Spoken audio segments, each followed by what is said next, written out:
Tá comigo? Então tá jóia. Bom, moçada, o negócio é o seguinte, deixa eu explicar sobre esse título. Em 30 anos, 35 anos atrás, mais ou menos, eu assisti uma palestra do Resh Moisés Mocenzari, né? E ele estava falando sobre bistabilidade ótica, e aí ele chegou e falou, vou fazer uma abordagem heurística. Eu escrevi num caderno para depois procurar um dicionário que trem que era esse, abordagem heurística. E aí, 35 anos depois, eu falei, vou usar essa tranqueira também, nesse vídeo. É simplesmente o seguinte, uma descrição fenomenológica. Eu não vou fazer uma abordagem rigorosa, matemática, etc. O que a gente vai aqui, basicamente, vai ser descrever fenômeno, né? E a ideia disso aqui começou, na realidade, com a volta do Sakamoto, o Gustavo e o Gabriel, do Congresso, dizendo que, caramba, o pessoal lá só falava em Rama, Brigman, Rayleigh, Rama, Rayleigh. Pergunta, o que é isso? Então eu falei, bom, posso preparar uma conversinha para a gente falar, descrever o que é isso. Tá? Depois, se vocês quiserem, eu posso indicar literatura e tal, para estudar o pré-cafundo. Mas a ideia é que eu vou falar hoje. Primeiro, o que é espalhamento Rayleigh, que é uma coisa maluca. Eu acho que é o processo dos processos mais fundamentais em ótica, que é o espalhamento Rayleigh. E é abordado super assim na pincelada. O Hatch fala de espalhamento Rayleigh no capítulo 4, mas a maior parte dos livros de ótica que a gente chega sequer menciona o espalhamento Rayleigh. Tá? Depois eu vou falar dois processos. O espalhamento Rayleigh é um processo linear, tá? Conserva energia esse bicho. Depois eu vou falar de dois processos que são não lineares, o Raman e o Brillouin. Como a ideia aqui é falar em função de aplicações em fibra ótica, eu vou falar do espalhamento Brillouin estimulado. Tá? E no fim só vou fazer um comentáriozinho sobre espalhamentos não lineares. Tá? Mas a abordagem que eu vou dar aqui vai ser quase que o tempo inteiro abordagem microscópica. Eu acho mais fácil. Dá para passar, por favor, isso. Então, o primeiro conceito, desculpa, quem já viu isso 200 vezes, quem já fez o curso de Sakamoto, quem já fez o meu curso, mas eu vou falar algumas coisas, vou repetir algumas coisas aqui que são bastante requisadas já. Mas a ideia é que um feixe de luz, né, a gente descreve ele de duas maneiras. A maneira clássica, que é uma onda eletromagnética, e a maneira quântica, que é um feixe de luz composto por partículas. Partículas chamadas de fótons, né? E cada partícula ela é individual, tem uma energia, né, dada por HI, eu coloquei aqui, constante de Planck vezes a frequência desse bicho. Isso aqui é uma quantidade de energia muito pequena e a quantidade de fótons é uma coisa muito grande. Então daí que normalmente no mundo macroscópico a gente não observa a propriedade, né, de corpuscular, de partículas dela, né? Outra característica, propriedade importante, é que um fóton não pode ser dividido. Um fóton, ele só existe ou é zero ou é um. Ou ele existe ou ele não existe. Não tem como absorver metade da energia de um fóton. Tá? Se ele é absorvido integralmente. Se ele é gerado integralmente. Tá? Outra coisa que é interessante é que o fóton só pode existir com velocidade c. Tá? Ele até pinta às vezes uma dúvida, então como é que fica o índice de refração? Tá? Isso é uma das consequências do espalhamento Rayleigh. O que é um índice de refração? O fóton ele se propaga no vácuo ou dentro do meio material com velocidade c. Tá? A gente vai discutir um pouquinho isso. O próximo, por favor. Então aí, já falei isso um pouquinho, mas uma onda eletromagnética é formada por um número muito grande de fótons. Então só para dar um númerozinho, se a gente catar, né, referência, luz solar 1 centímetro quadrado, ao meio-dia no Equador, significa mais ou menos 10 a 7 fótons por centímetro cúbico. Então sempre que a gente fala de interação, radiação, matéria, eu estou falando de um número muito grande de fótons interagindo com um número muito grande de partículas. Tá? Se a gente catar ar atmosférico, 1 centímetro de ar, condições normais de pressão e temperatura, a gente está falando de 10 a 19 moléculas. Né? Então a gente está falando sempre da interação de um número muito grande de fótons com um número muito grande de moléculas. Como é que a gente descreve essa interação? Primeiro a gente descreve um com um. Um fóton, com um espalhador, e depois eu vejo o que acontece quando a gente remonta tudo isso, quando a gente junta todo mundo. Tá? Próximo problema. E aqui eu vou usar para fazer a ponte entre o fóton e a onda eletromagnética, o princípio de Huygens. O que é o princípio de Huygens? Né? Huygens é físico, filósofo, cientista e tal holandês, que ele descreveu a propagação de uma onda, em particular, da onda luminosa, da seguinte maneira: se eu tomar uma frente de onda, eu posso dividir essa frente de onda em infinitas fontes pontiformes, e quando eu faço a sobreposição dessa fonte pontiforme se propagando, quer dizer, boto um monte de fonte pontiforme, aqui isso é o diagrama, isso aqui é longe de infinito, né? Imaginar que eu tenho infinitas fontes aqui, e depois eu traço aqui uma tangente a todas as frentes de onda, e eu descrevo uma frente de onda. Então, o que o Heine diz é o seguinte: uma frente de onda pode ser matematicamente descrita como uma superposição de infinitas fontes pontiformes. Eu vou inverter o princípio de Heine. Um número muito grande de fótons, matematicamente, ele pode ser descrito como uma frente de onda. Então, no caminho de ida e no caminho de volta, tá? A única diferença fundamental aqui é que uma fonte pontiforme, ela realmente, uma vez que ela gera, ela se espalha em todas as direções. É uma fonte esférica que se espalha em todas as direções. E o fóton não se espalha em todas as direções. O fóton tem uma direção muito bem específica. Como é que eu faço isso? Novamente, lembrando que a quantidade de fótons é muito grande. Se eu catar uma região muito grande, muito pequena do espaço, imaginar que eu tenho uma quantidade grande de fótons sendo emitido, ele é emitido em todas as direções. Cada fóton individualmente é emitido numa direção.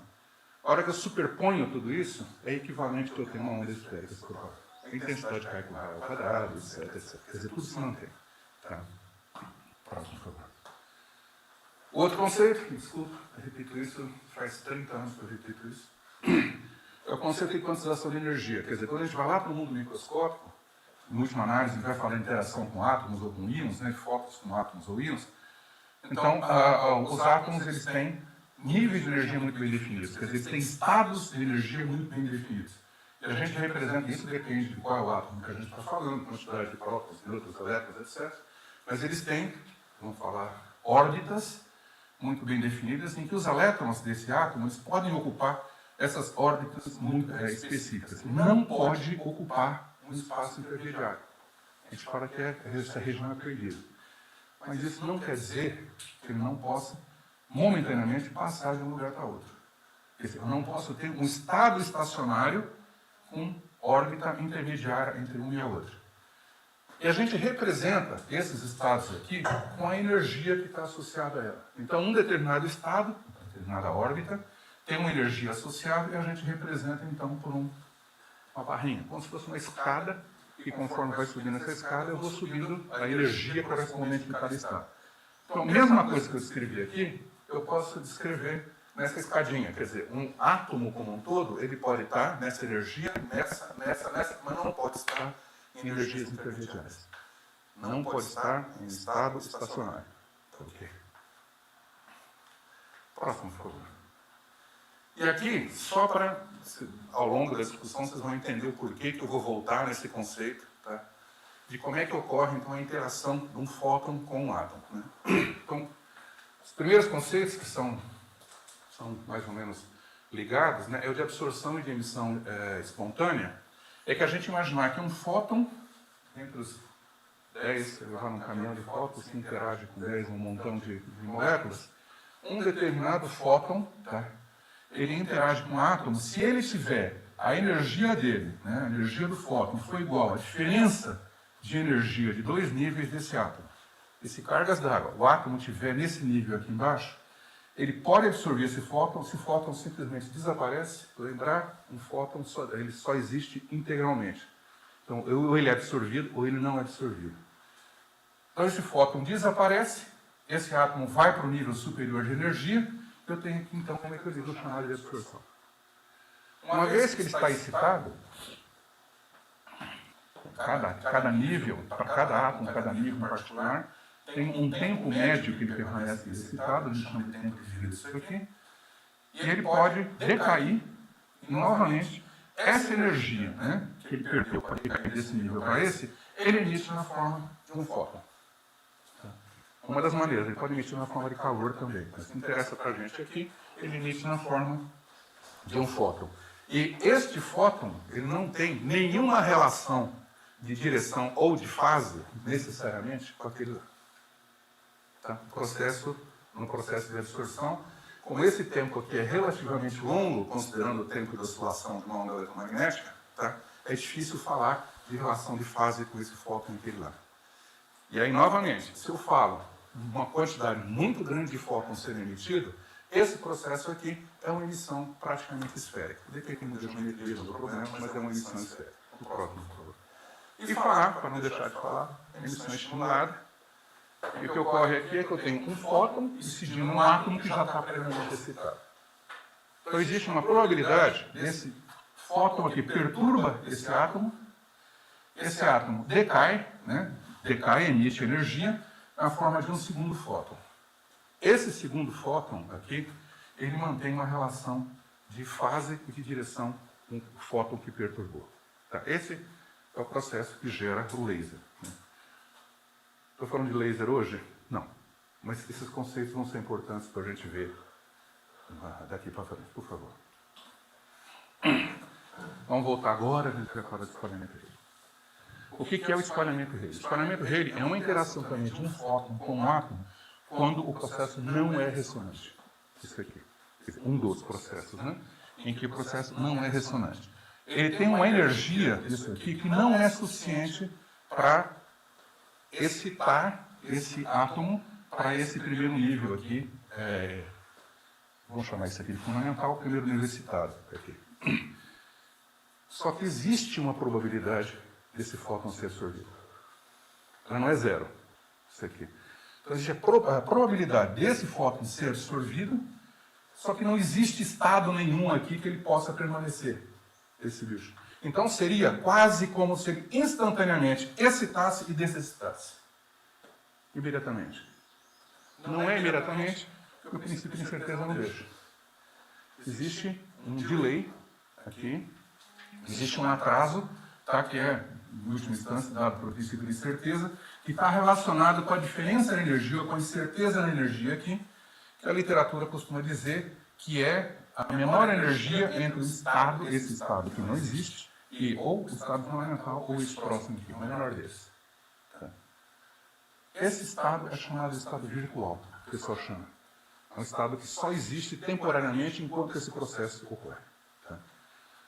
Classicamente, isso aqui seria a gente enxergar uma onda que chega no caso no átomo, perturba o átomo, mas ele imediatamente volta para o estado fundamental. Ele volta imediatamente porque não existe estado intermediário estacionário que ele possa permanecer aqui.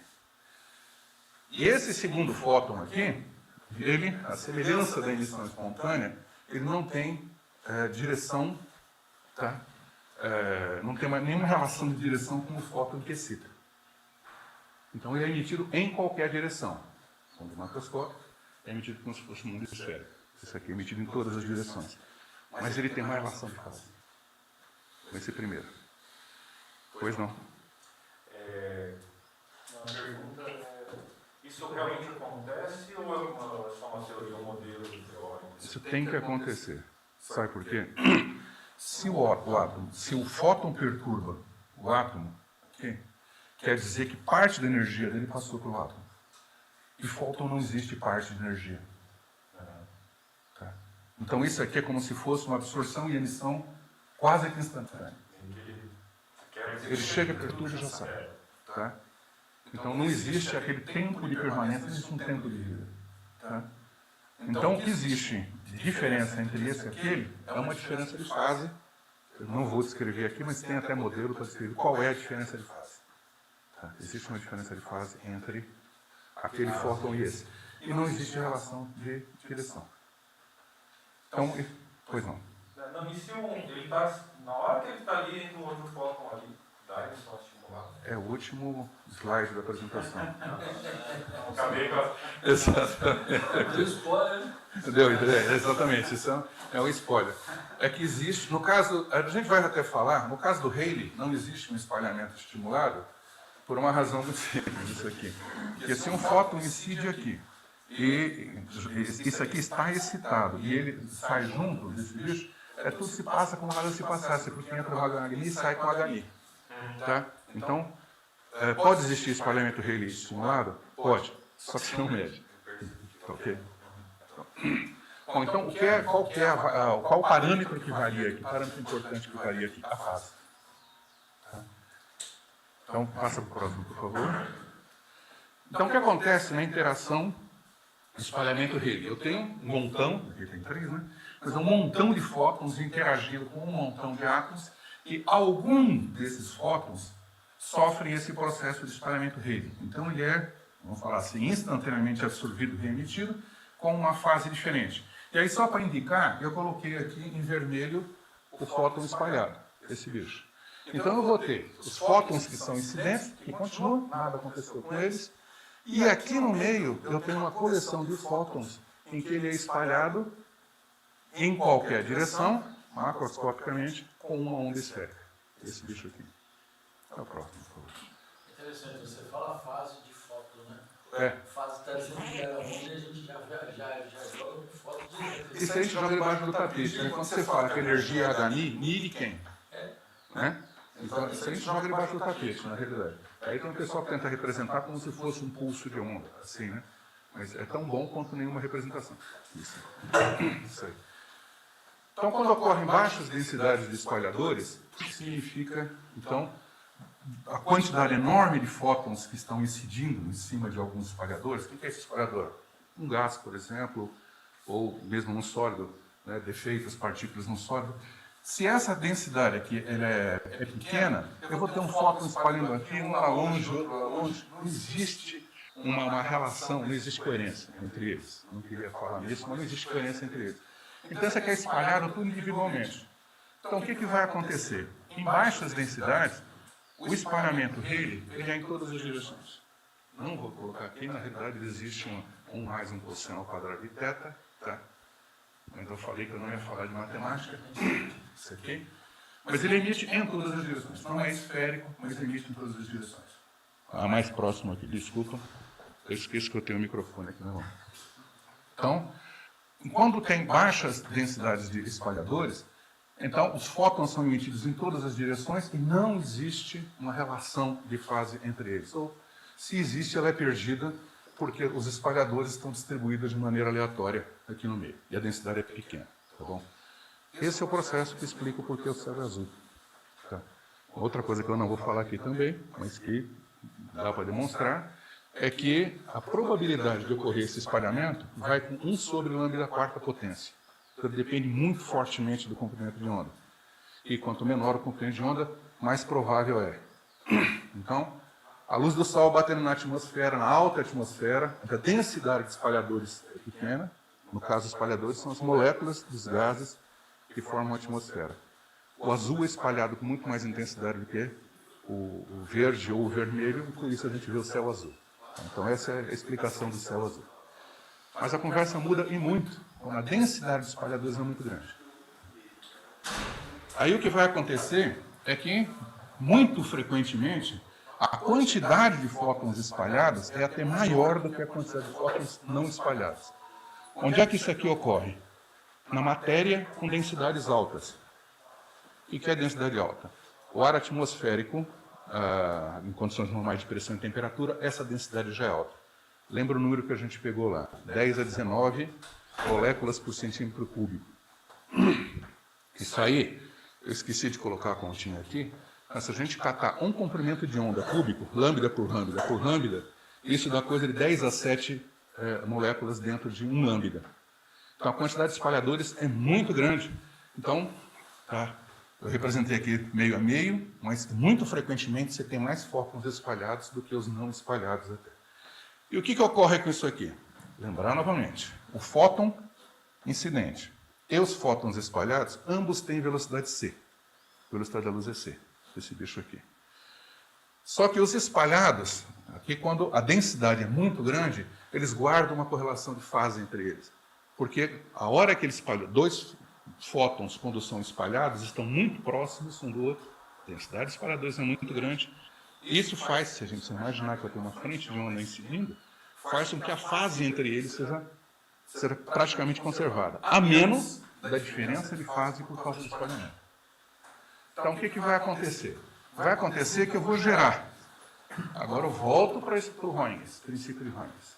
Tá? Um monte de fótons aqui pode ser descrito como uma frente de onda. Então, eu vou ter duas famílias diferentes de ondas se propagando aqui. O azul não espalhado e a vermelha espalhado, sendo que o vermelho tem uma diferença de fase com relação ao azul.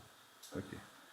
E isso aqui, conforme isso aqui vai se propagando, esse espalhamento vai ocorrendo e ocorrendo. Lembrar, em 1 lambda cúbico eu tenho 10⁷.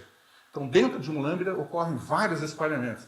Então, isso está ocorrendo permanentemente, esse espalhamento, e a cada espalhamento está havendo uma diferença de fase e tal. Então, eu fiz uma brincadeira aqui que é o seguinte: vamos supor que eu tenha só um espalhamento. Só a frente de onda encontra uma frente de espalhadores. Tá? O que vai ocorrer com essa onda? Então, essa onda azul aqui seria a onda incidente, dá uma diferença de fase, me gera essa onda vermelha aqui, que tem uma diferença de fase, mas ainda tem comprimento de onda igual da onda incidente. Aqui. Se eu catar essa onda agora e fizer a cada intervalo de tempo muito curto, eu fizer um espalhamento, outro espalhamento, outro, o resultado vai estar mostrado aqui. Então eu tenho a onda azul incidente, a vermelha é o resultado das ondas espalhadas. Isso aqui, eu estou representando isso contra comprimento, não contra o tempo. Tá? O que acontece? Qual é a resultante dessas ondas espalhadas? Vai ser uma onda com um comprimento de onda menor. Ela apresenta um comprimento de onda menor, esse bicho. Então, essa onda aqui vermelha, ela vai ter uma velocidade de propagação, porque a cada vez que ela está propagando, ela sofre um atraso de fase, um atraso de fase, um atraso de fase. Então, o primeiro pico, se eu fizesse esse gráfico aqui no tempo, seria mais ou menos o seguinte. O pico da onda azul chega antes do pico da onda vermelha, porque ela vinha sendo atrasada conforme ela vinha sendo espalhada nos espalhadores. Agora, o que a gente enxerga é a soma disso. A resultante que a gente vai enxergar é a soma da onda espalhada mais a onda incidente. Embora, repetindo, muito frequentemente, a amplitude da onda incidente cai demais. Isso aqui vai com a densidade de espalhadores que eu tenho. Então, a resultante seria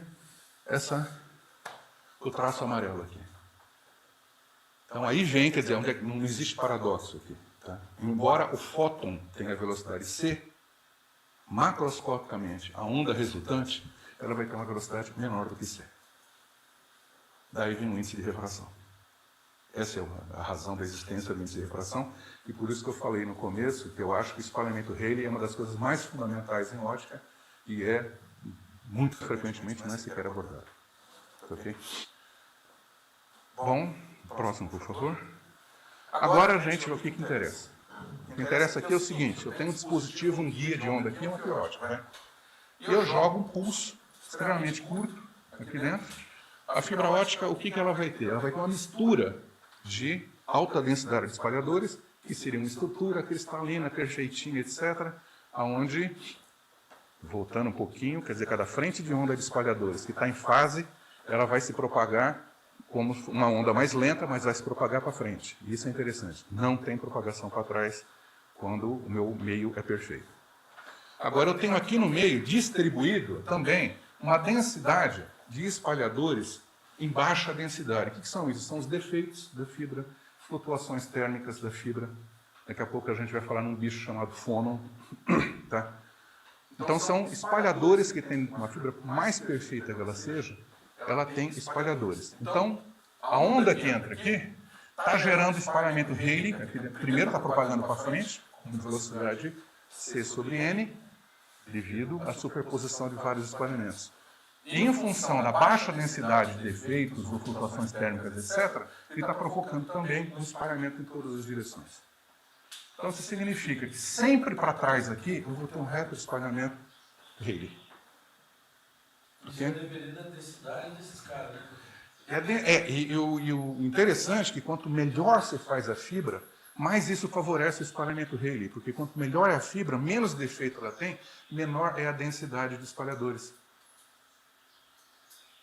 A estrutura cristalina perfeita, ela espalha em fase. Se ela espalha em fase, só propaga para frente. Tá?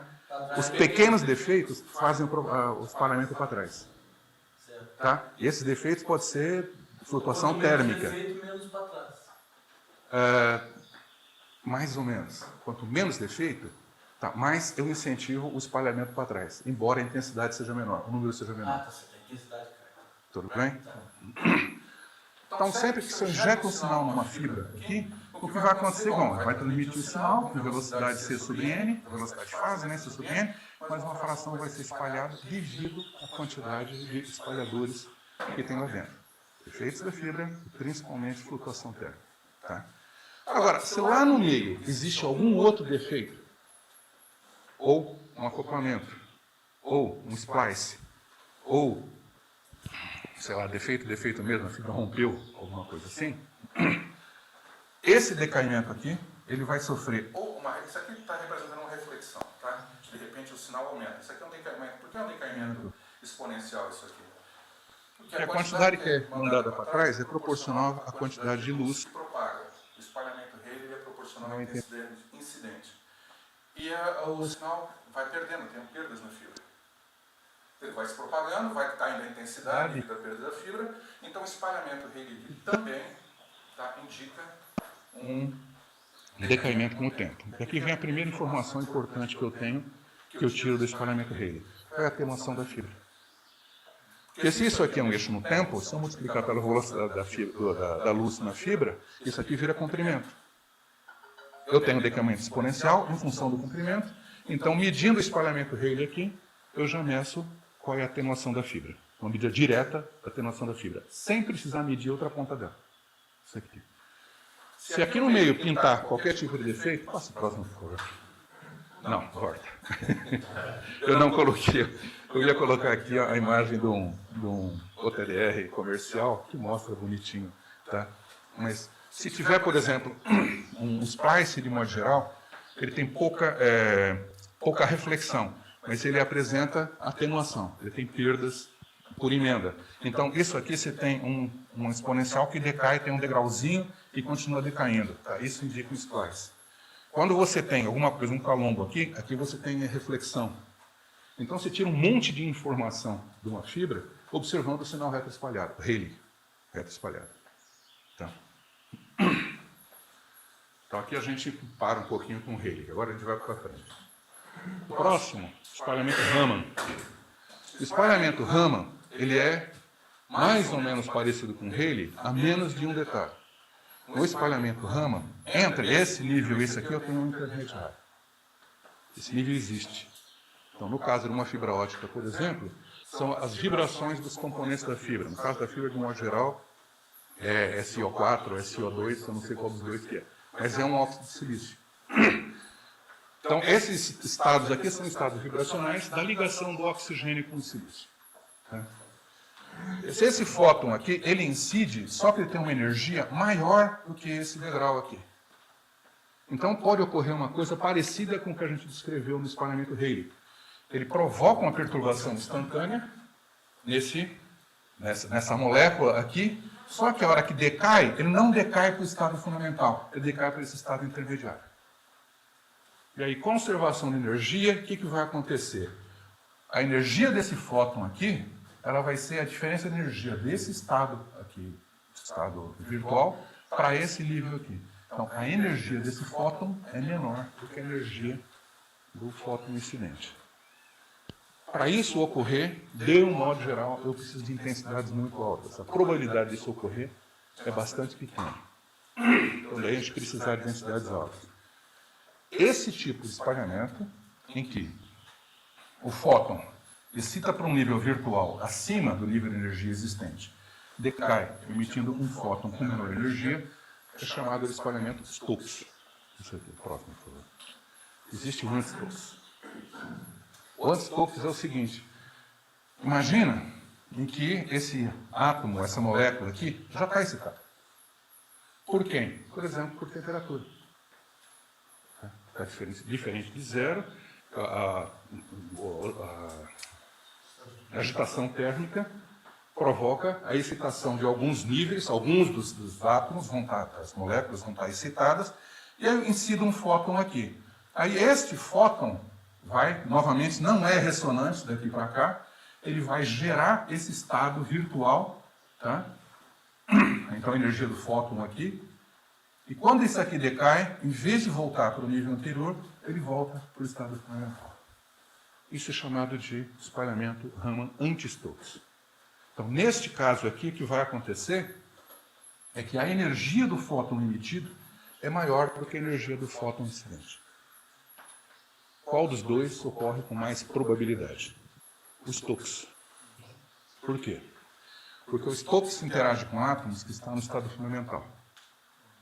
E o anti-Stokes, os fótons vão interagir com átomos que estão no estado excitado. E se a gente catar uma distribuição de Boltzmann, por exemplo, na natureza, os estados de menor energia são sempre mais populados do que os estados de maior energia. Ele pode voltar sem precisar emitir átomo também, né? Pode. Fundo. Vira Rayleigh. Mas no Stokes ele pode voltar. Ele pode excitar daqui para cá e voltar daqui para cá. Pode emitir fundo? Vira Rayleigh. Aí não é Raman. Desculpa. O Raman é fono ótico, tá? Mas é Brillouin, a gente vai falar já já. Ah, tá. A gente vai falar já já. Isso aí. Ok? Mas ele pode simplesmente excitar esse bicho para cá, daqui, voltar para cá, volta sem espalhamento de Rayleigh. Tudo se passa como nada se passasse. Ele entra com fóton HN e sai com fóton HN. Okay? Só tem, novamente, a alteração de fase. Tá vendo? Tá vendo? Tá vendo? O que mais que tinha que falar aqui? Vamos lá para o próximo, por favor. Oi? Mas o que isso implicaria no material? Porque se ele sai com mais energia, então aquele átomo está perdendo energia. Sim, sim. Ele estava aqui. E, no fim, ele vai estar aqui. Então, ele perdeu energia. Então, mas Nesse tanto no bicho. Stokes quanto no anti-Stokes, o material isso significa o quê? Ele está esfriando ou ele está esquentando? Nesse caso aqui está esfriando. Nesse caso está esfriando. Está esfriando, Então, está esfriando. consequências no material em si. Tem. Só que, vamos um pouquinho puxar um pouco o freio de mão. Lá no comecinho, eu meio que citei que você tem da ordem. Na atmosfera, você tem 10 a 19 átomos por centímetro cúbico. E o raio solar tem 10 a 9, agora não lembro, 10 a 9 fótons. Okay? Então, a quantidade de fótons que você tem ali é muito menor que a quantidade de átomos. Então, a quantidade de átomos que você perturba aqui, neste caso, tá, ela é muito menor que a quantidade total de átomos. Então, você vai ter flutuação? Vai. Mas ela é muito difícil de medir. Então, 10 a 9 para 10 a 19, uma parte de 10 a 10. Tá? Mas tem sim. Aliás, tem outra consequência aqui, que é o seguinte. Essa perda de energia aqui, isso aqui é um modo vibracional, vibração de moléculas, isso aqui vai se transformar numa vibração da rede.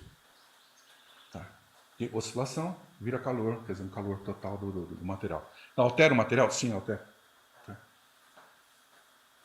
O próximo, por favor. Isso. Bom, e aí, como eu já havia dito, quer dizer, em equilíbrio, né, a população do nível superior aqui, a relação da população entre o nível superior e o nível inferior é dada a distribuição de Boltzmann. Tá, aqui. E a distribuição de Boltzmann depende da temperatura. Esse bicho. Então, se eu aumento a temperatura, eu diminuo essa população, eu aumento essa população, aumenta essa relação aqui. Tá? Isso, gente, representa que a relação entre o sinal de espalhamento Raman entre Stokes por Stokes é dependente da temperatura. Tá? Então, se eu simplesmente medir a relação de sinais aqui, eu tenho uma medida indireta da temperatura no material. Então, o espalhamento Raman é excelente para fazer medição de temperatura, utilizando fibra ótica como sensor. Vai. Então, próximo, por favor. Daí, mesmo diagraminha, tá? O que isso aqui muda é que agora, como tem mudança de comprimento de onda, eu vou ter mudança da energia do fóton, tá? Eu vou ter que analisar esse sinal que volta aqui agora, utilizando o espectrômetro. Analisador de espectro, tá? Vamos utilizar alguma coisa que discrimine o meu sinal aqui em frequência. Aí, o sinal que a gente tem, você tem um backscattering, você tem um Rayleigh, sempre vai estar ali, espalhamento Rayleigh. E aí você tem duas abas, o espalhamento Stokes e o anti-Stokes. Tá? O espalhamento Stokes, lembrando, ele depende da densidade de espalhadores no estado fundamental, que é a maior parte dos átomos, dos íons, das partículas que compõem um sólido, um líquido, tanto faz. Tá? E esse aqui, a relação da amplitude desse para esse depende da temperatura. Então, esse aqui, de um modo geral, a amplitude varia muito pouco com a temperatura. Esse aqui varia significativamente. amplitude para temperatura. Então, o sensor de temperatura, uma fibra ótica, está aqui. Espalhamento realmente todos. Tá bom? No próximo, por favor. Agora vamos chamar mais alguém para a briga. Se alguém acha que fóton é estranho, vamos falar de fônon. Então, tá? O fóton, o que a gente fala? Não, a luz é composta de partículas, né, unitárias, e não sei o que, está com energia Hni, etc. E tal. No mundo microscópico, as ondas acústicas, quais ondas acústicas? Vibração da rede. Tá? Eu tenho um monte de átomozinho grudado, um monte de molazinhas ali, essas molas dadas por forças eletromagnéticas, e se eu tiro uma delas do equilíbrio, ela tende a propagar uma onda. Tá? E o que é verificado é como, principalmente em cristais, quando eu tenho uma estrutura periódica, eu tenho frequências muito bem definidas que podem existir de vibração. Então eu tenho átomos com molas, essas molas são fixas, a separação entre os átomos é fixa, a distância entre eles é fixa, eu cato um deles e dou uma chacoalhada. Cada átomo, ele perturba 2 na vizinhança, cada um perturba 2 na vizinhança, e isso se propaga com uma onda. Tá? Quando a gente resolve uma estrutura que é periódica, isso nem precisa ser mecânica quântica, isso é mecânica clássica. Se eu cato um sistema massa-mola, massa AB, AB, AB, AB, separado por molas conhecidas, a gente vai ver que as frequências de oscilação ali são 2, basicamente. Uma delas, em que todos os átomos oscilam em conjunto, tá? Todos na mesma direção, depois voltam na mesma direção. E outra, em que átomos de cargas diferentes oscilam em direções diferentes. Tá? Esse em que os átomos de cargas diferentes, átomos vizinhos, na realidade, um vai para a direita e para a esquerda. Tá? E isso vai se propagando ao longo do sólido. Esse que se propaga para a direita e para a esquerda, num cristal principalmente, isso aqui, você tem uma carga positiva e uma carga negativa. Positivo vai para a direita, eu gero uma corrente elétrica para cá. Se o negativo vai para a esquerda, eu gero também uma corrente elétrica para cá. Então, essa oscilação está gerando um dipolo oscilante elétrico que se comporta também como uma onda eletromagnética. Esse bicho. Então, o primeiro modo de oscilação, tá? Que são todos oscilando junto, a gente chama de modo acústico de oscilação. O segundo modo, que oscila cada um para um lado, chama de modo óptico. Modo óptico porque possui um lado negativo para o outro. Isso gera dipolos elétricos que ficam oscilando. Então, já no mundo clássico, se eu descrever um oscilador dessa maneira, a gente tem frequências muito bem definidas. Onde é que entram os fônons? Os fônons, eles são, o pessoal chama de quase partículas, em que a energia dessas oscilações são em números inteiros de H vezes a frequência dessa oscilação. Assim como o fóton. Hni também. Tá? Eu tenho, no caso, um fônon, 2, 3, 4, números inteiros de fônons. Eu não posso ter energias intermediárias. Tá? Quando vai para o mundo quântico, o negócio complica um pouco mais, porque a energia total de uma onda é um número inteiro, vezes Hni, mais meio Hni. Esse meio surge quanticamente, não existe no mundo clássico. O pessoal chama de energia do ponto zero, temperatura zero, ou energia do vácuo. Né? Mas vamos lá. Então, em analogia com fótons, né, as ondas eletromagnéticas, as ondas acústicas no sólido são formadas pela superposição de fônons. Então, eu tenho ondas que se propagam no sólido, e a energia dessas ondas é dada por números inteiros de 1Hν também, que são os fônons. E aí vem a coisa interessante pra caramba. Então, eles são chamados de quase partículas, quase uma questão de analogia com o fóton. Só que a interação de luz com fônon ocorre como se fosse partícula a partícula. Tá. Igual, quando você está fazendo analogia, quando você faz com o fóton, a gente sabe que o fóton ele existe ou não existe. Isso. Ele só existe quando está com velocidade C. Isso. O fôton. O fôton também existe ou não existe. Porque, mesma coisa, porque a energia acústica é dada pela soma de números inteiros de fônons. Então, os fônons nascem e desaparecem como unidade. Então, você só pode absorver um fônon ou gerar um fônon, não tem meio fônon. Não existe meio fônon. Não existe meio fônon porque não existe essa frequência no sólido. na estrutura cristalina. Ok? Mas, a velocidade não é C, né? Isso. A velocidade do som no meio. Então, vai levar em conta o índice de refração da mesma forma que a luz. Isso. E tem outra coisa também que é o seguinte. O fônon, como ele é a oscilação entre átomos que estão ligados por molas, né, várias molas, se eu vario a temperatura do sólido, o que vai acontecer é que eu separo esses fônons, dilata, a matéria dilata por temperatura. Então eu estico a mola mais do que eu esticava antes. Isso significa que eu mudo a frequência. Então a frequência dos fônons, embora só existam duas, o modo acústico e o modo óptico, essas frequências mudam com a temperatura. Tá? Então, sensor de temperatura pintando na área aqui. Okay? Então, a energia de um fônon também é HNI, e os fônons também são absorvidos e emitidos em unidade de HNI.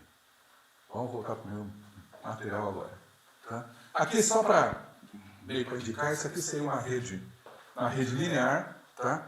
Onde eu tenho aqui embaixo uma oscilação que é meio coletiva. Se vocês olharem, ele oscila meio que coletivamente. Está fora do contexto, tá? A figura com a explicação que eu estou dando. Eu só vou pegar esse primeiro e esse último. E esse último, eu tenho como se fosse duas oscilações coletivas, uma para a direita e outra para a esquerda, em contrafase. Isso aqui. Então, isso aqui seria um fono óptico, isso aqui seria um fono acústico. Ok? Então, vai dar uma transição. Então, no meio eu não vou entrar nessa discussão. Chama ótimo porque ele vai gerar uma onda eletromagnética? Ele chama óptico porque ele tem interação direta com luz. Tá? Aliás, os fônons ópticos, como é a vibração direita, positivo para a direita, negativo para a esquerda, isso aqui, são os modos normais de vibração das moléculas. É o dipolo. Então, os fônons ópticos é o que gera o espalhamento Raman. Os fônons acústicos vão gerar o espalhamento Brillouin. Próximo, por favor. Está aqui. Esse é o espalhamento Brillouin. Como é que é o espalhamento Brillouin? Mesmo diagraminha, mesmo esquema. Então, vem um fóton cuja energia não é suficiente para excitar esse átomo aqui, esse íon, gera um estado virtual, intervalo de tempo muito curto, isso aqui, só que quando ele decai, ele emite parte da energia com o fóton e parte da energia com o fônon. Isso aqui. Então, a soma da energia do fóton com o fônon tem que dar HNI. Tá. Qual a energia desse fônon aqui? É a energia H vezes a frequência de oscilação da rede. Aquela que a gente está falando que a rede oscila. Tá, ok? E é um fóton, um fônon. Aqui. Então ele interage como se fosse colizando duas partículas, né, desse bicho. E isso aqui também é chamado de espalhamento de Stokes, né, porque a energia do fóton que é espalhada é menor do que a energia do fóton incidente. Esse bicho aqui. Entendeu? Vamos para a próxima. E o segundo é o espalhamento anti-Stokes. Brillouin anti-Stokes. E o que é o espalhamento Brillouin anti-Stokes? A excitação é dada pela colisão de um fônon com um fóton. Então, tem a soma da energia de um fônon com um fóton, gerando um estado virtual, aqui. Quando ele decai para o estado fundamental, ele emite um fóton com uma energia maior do que do fóton incidente. Esse seria, então, o espalhamento Brillouin anti-Stokes. O que é relevante a gente marcar, colocar um tiquezinho aqui do lado? A energia dos fótons aqui ela é sempre associada com a energia de vibração da rede, uma vibração coletiva. Aqui do lado. E isso, de certa maneira, é uma impressão digital da rede que eu estou estudando. Que material que é e que temperatura que ele está. Ok? De que maneira que eu poderia, por exemplo, perturbar essas oscilações? Deformando meu sólido. Pressão. Eu posso exercer uma pressão sobre esse material. Com a pressão eu deformo a rede. A deformação da rede gera uma alteração nas frequências de oscilações. Essa alteração de frequência dedura para mim que a rede foi alterada. Novamente um sensor, no caso de pressão. Tá. Próximo, por favor. E agora eu vou falar de espalhamento estimulado. Tá? Só que no caso eu vou falar especificamente do Brillouin e no caso específico do Stokes também. A densidade de fótons é tão alta, quer dizer, eu tenho uma densidade de fótons tão alta, em que eu posso quase dizer que dois fótons chegam simultaneamente Não, um fóton chega aqui. Deixa eu rebobina a fita, desculpa.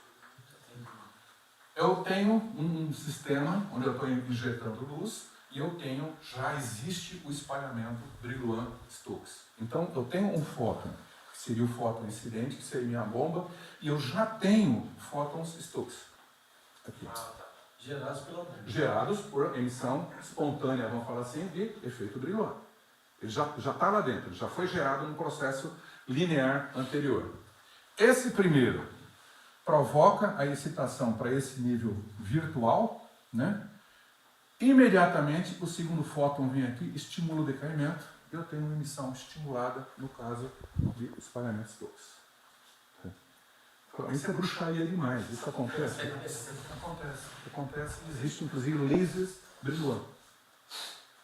Você gera lasers em comprimento de onda Brillouin, e às vezes isso é usado quando você precisa de espectroscopia, por exemplo. Você precisa deslocar um pouquinho a frequência, você tem uma bomba de laser, mas não está em ressonância com o material que você quer estudar. Você precisa deslocar ele um pouco. Uma maneira de fazer isso é através de espalhamento estimulado Brillouin. Você está chamando de laser Brillouin. Isso. Aí mexe a cavidade em volta, tem uma realimentação. Tudo aquilo que acontece com laser ocorre aqui também. Só que essa história de eles chegarem simultaneamente aqui, isso significa densidades extremamente elevadas. Tá? Então, muito frequentemente, você destrói a fibra antes de conseguir o espalhamento estimulado. Destrói por breakdown mesmo, ruptura dielétrica da fibra. Tá? Então, próximo, foi? E a característica o segundo fóton que foi emitido aqui agora? Gênio. Gênio também. Exatamente como o laser. Se fosse... Exatamente como o laser. Direcional, né? Direcional, mesma frequência, mesma fase, mesmo tudo. É gênio com o primeiro. Tá. E aí, Brillouin? Mesma coisa. O Brillouin, só que como o Brillouin é gerado por módulos de frequências baixas, eu não falei isso, mas os módulos acústicos, ele tem a frequência muito mais baixa do que os módulos lógicos. Tá? E os módulos acústicos, eles, então, de um modo geral, o espalhamento Brillouin, ele ocorre quase se misturando para a largura de linha do espalhamento Rayleigh. Mas a cara é muito parecida com o espalhamento Raman. Eu tenho Rayleigh, tenho Brillouin-Stokes, Brillouin-Stokes. Tá? E aí, esse aqui é um diagrama. Dou uma porrada de laser numa fibra. O que a gente espera observar no retorno? Esse foi o slide, eu acho que mais apresentado no congresso. Esse é. Então, primeiro que a gente tem o espalhamento Rayleigh, que vai estar sempre ali. É espalhamento elástico.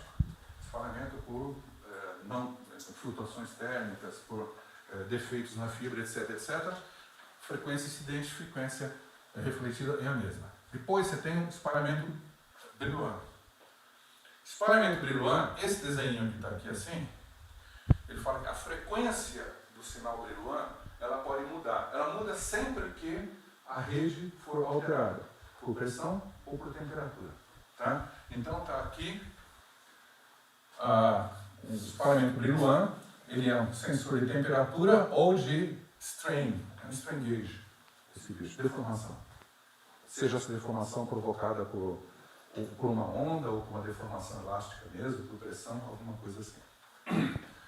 Conforme a gente vai para frequências mais altas, eu tenho então o espalhamento Raman, Stokes e anti-Stokes. E lembrando que eu já repeti, a amplitude do Stokes ela varia muito pouco e o anti-Stokes varia consideravelmente com a temperatura. Então o espalhamento Raman é sensor de temperatura.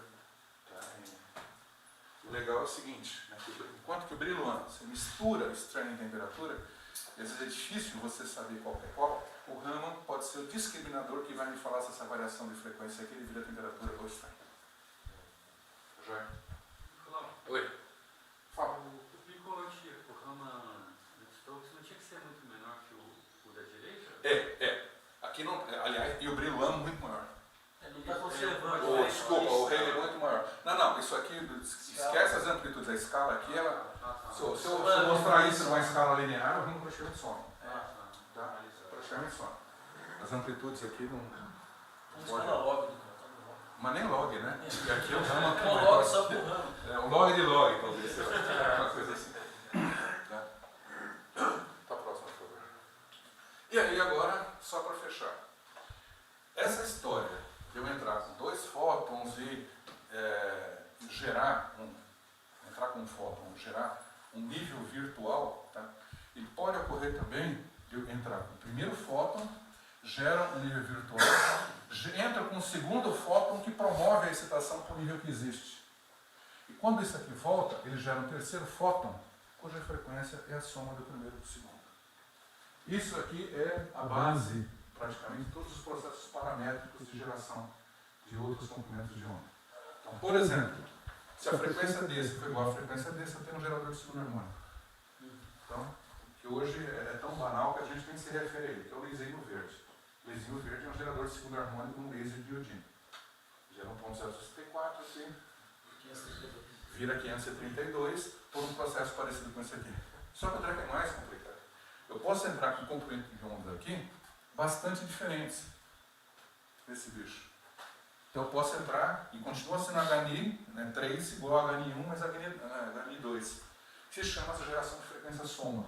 Isso também é possível. E aí tem um outro processo, só que esse é mais complicado de explicar, que é a frequência diferença. Eu posso entrar com este fóton e com este fóton e gerar esse fóton. Então, de maneira que HNI1 mais HNI2 vai dar HNI3. E aí me gera um negócio muito interessante, porque se um deles, ou esse aqui, fosse sintonizado, eu pudesse sintonizar, eu gero uma fonte sintonizada de frequência. Esse aqui é o óptico, o oscilador paramétrico óptico. Tá? Só que aí, gente, para explicar isso aqui não dá no seminário não. Tá? Aí teria que ser um curso de ótica não linear, tá? Que vai bem além disso. E hoje é mais ou menos isso que eu tinha para falar para vocês. Okay. Perguntas? A fibra dopada com água acontece isso. Sai aquele verdinho. Você tem um gerador de segundo harmônico.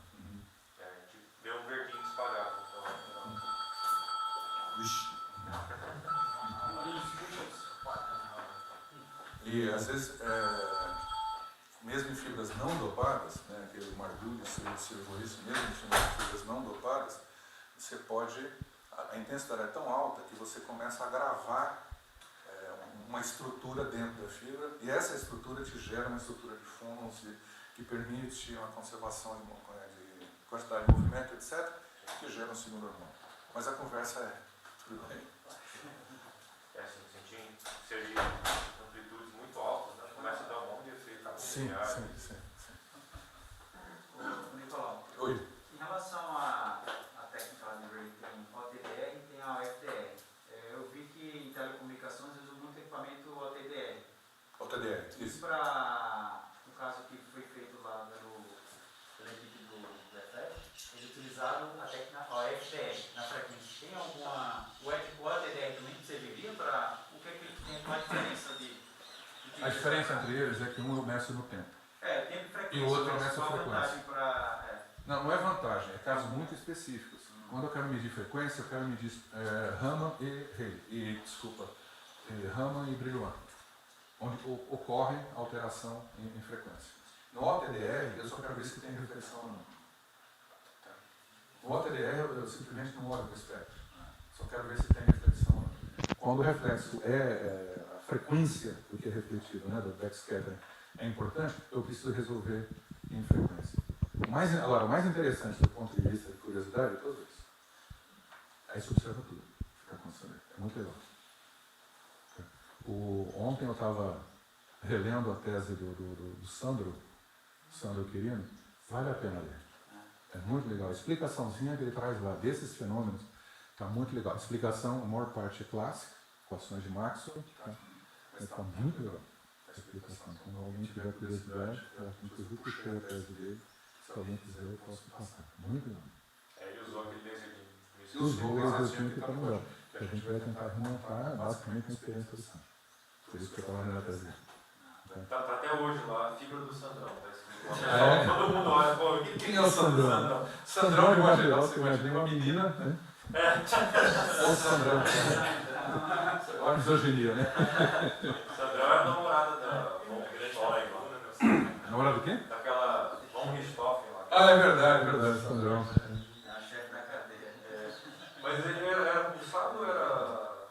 O laser dele era pulsado? Era Pulsado. Pulsado. Pulsado Esse e... livro lembra que a gente tem também. Pente segundo. Então, o segundo pulsado deve ser qualquer nível de energia dele.